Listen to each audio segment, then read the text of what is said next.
Assalamualaikum warahmatullahi wabarakatuh. Selamat datang di channel Mapel kita, dari guru untuk masa depanmu. Kali ini kita akan membahas mata pelajaran Informatika kelas 7 Kurikulum Merdeka di bab 1 Informatika dan Keterampilan Generik. Apa dan mengapa perlu belajar informatika? Informatika adalah bidang ilmu studi, perancangan, dan pembuatan sistem komputasi serta prinsip-prinsip yang menjadi dasar perancangan tersebut. Menurut KBBI atau Kamus Besar Bahasa Indonesia, informatika adalah ilmu yang berkaitan dengan pengumpulan klasifikasi, penyampaian, pengeluaran, dan penyebaran pengetahuan yang direkam, serta hal-hal yang berkaitan dengan informasi dan usaha di bidang informasi. Informatika mencakup semua proses yang terkait dengan informasi, mulai dari bagaimana informasi dikumpulkan, dikategorikan, disimpan, diakses, hingga disebarkan. Informatika dan komputasi saling berkaitan erat. Informatika memanfaatkan kekuatan komputasi untuk mengubah data dan informasi menjadi pengetahuan yang digunakan orang setiap hari. Proses menggunakan teknologi komputer untuk menyelesaikan masalah atau memproses informasi itulah disebut dengan komputasi. Dan yang lainnya adalah proses yang mencakup segala aktivitas yang melibatkan perhitungan, analisis, dan pengolahan data. Proses yang menggunakan algoritma dan perangkat lunak atau software. Proses yang menggunakan komputer untuk menganalisis dan memecahkan masalah-masalah itulah yang disebut dengan komputasi. Informatika tanpa komputasi yang juga dikenal sebagai Informatika Unplugged atau CS Unplugged adalah pendekatan pembelajaran yang berfokus pada konsep-konsep informatika tanpa menggunakan perangkat keras komputer. Kita harus belajar informatika karena dunia saat ini bergantung pada teknologi digital. Informatika mengajarkan pemecahan masalah, logika, dan keterampilan berpikir komputasional yang dibutuhkan hampir semua bidang. Dengan memahami informatika, kita bisa menciptakan, mengelola, dan mengamankan teknologi bukan sekedar menggunakannya. Ini membuka peluang karir luas dan membantu kita beradaptasi dengan perubahan teknologi yang terus berkembang. Era digital saat ini sering disebut revolusi industri 4.0, di mana teknologi seperti IoT dan Big Data itu mengubah cara hidup dan bekerja. Masyarakat saat ini disebut masyarakat 5.0 atau 5.0 yang mengintegrasikan teknologi canggih dengan nilai kemanusiaan untuk meningkatkan kualitas hidup. Informatika bukan sekedar pelajaran, tetapi keterampilan esensial di era digital. Apa yang dipelajari di informatika?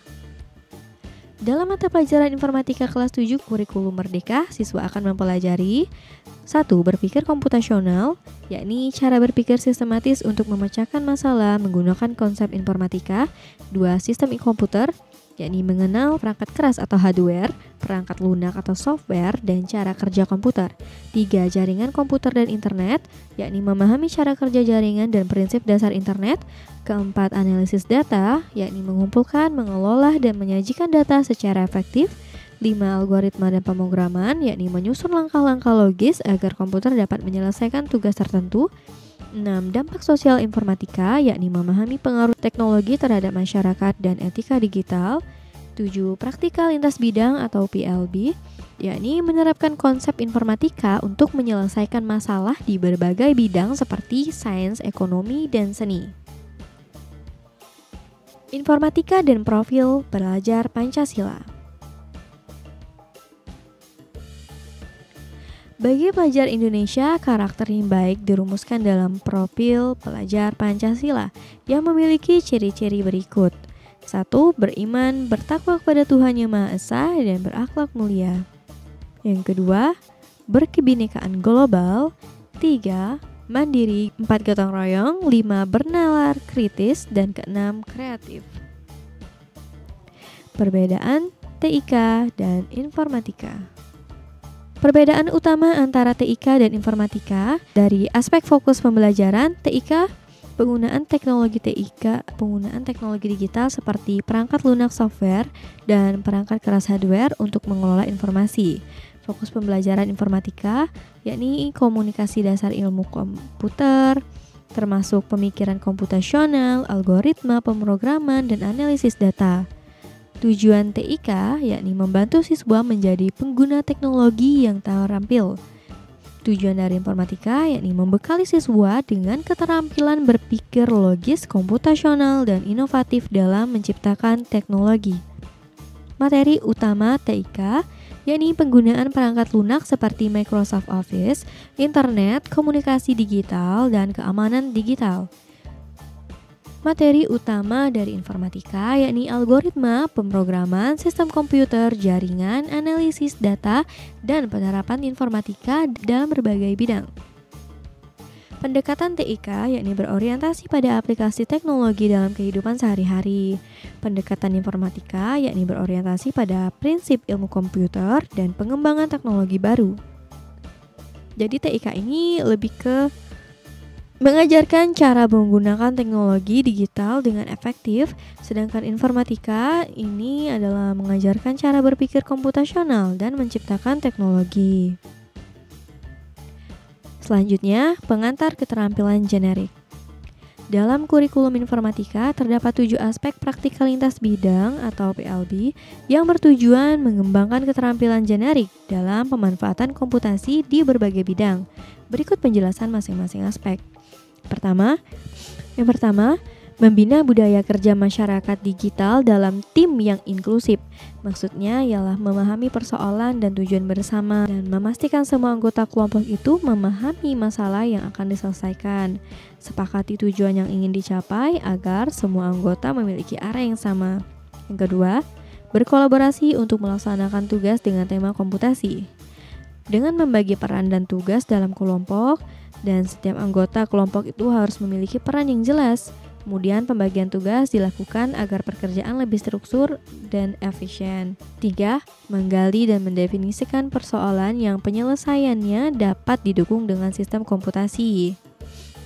Keempat, mengembangkan dan menggunakan abstraksi.